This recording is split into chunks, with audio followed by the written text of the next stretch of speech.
so much, Madam Chairwoman. Um, Mr. Tenev, Robinhood has engaged in a track record of outages, design failures, and most recently, what appears to be a failure to properly account for your own internal risk. You've previously tried to blame clearinghouses for your need and scrambled to raise some $3.4 billion in a matter of days, but you've also, blamed a lack of industry-wide real-time settlement, or rather a lack of that settlement of trades. But Robinhood's requirements for margin have long been far more lax than other brokers for a long time.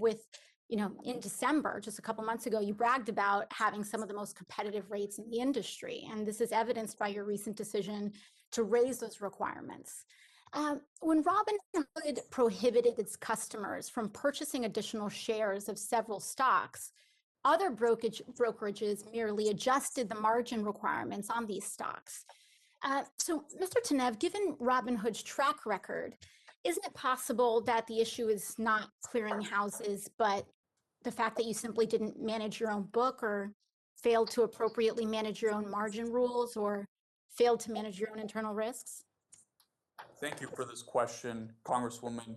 Let me address the margin point because I think this is an important one that has been under discussed. So in December, when we lowered our margin rates to 2.5%, one of the details that I think was missed is that most other brokerages have tiered margin rates where the wealthier customers pay much lower margin rates than lower net worth customers. So you'll have someone that has $10,000 paying 9 to 10% for margin, whereas someone with $1 million pays 2%.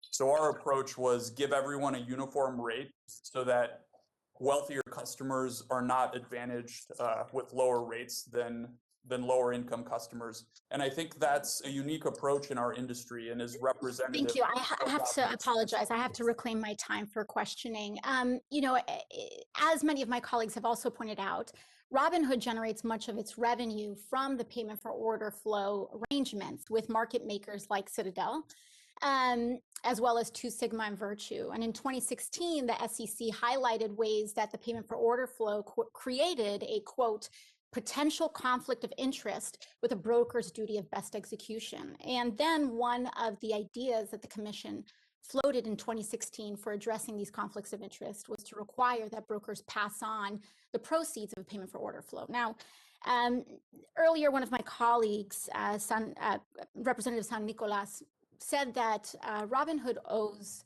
its customers a lot more than an apology. And I happen to agree with him. I believe that the decisions made by you and this company have harmed your customers. Mr. Tenev, would you be willing to commit today to voluntarily pass on the proceeds of the payment for order flow to Robinhood customers? Congresswoman, I appreciate that question.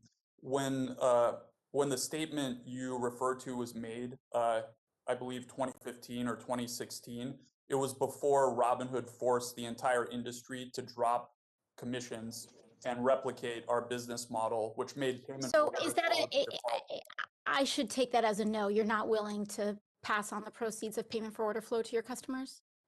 When the other brokers dropped I'm just talking about today, right now. Payment for order flow, Congresswoman, allows for commission-free trading. In the context of trading commissions, it's a much larger source of revenue in the past than payment. Mr. Tenev, I apologize, and I don't want to be rude. I just have limited time. But if removing the revenues that you make from a payment for order flow would cause the removal of free commissions, doesn't that mean that trading on Robinhood isn't actually free to begin with? Because you're just hiding the cost in terms of potentially poor execution or the cost of lost rebates to your customers. So certainly, Congresswoman, Robinhood is a for-profit business and needs to generate some revenue to pay for the costs of running this business. People were initially skeptical that the model, even with payment for order flow, would work when you remove commissions.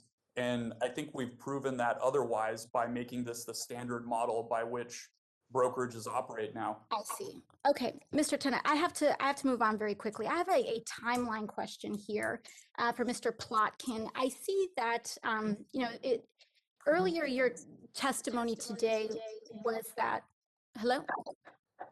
Earlier, your testimony today was that Melvin Capital had not engaged in.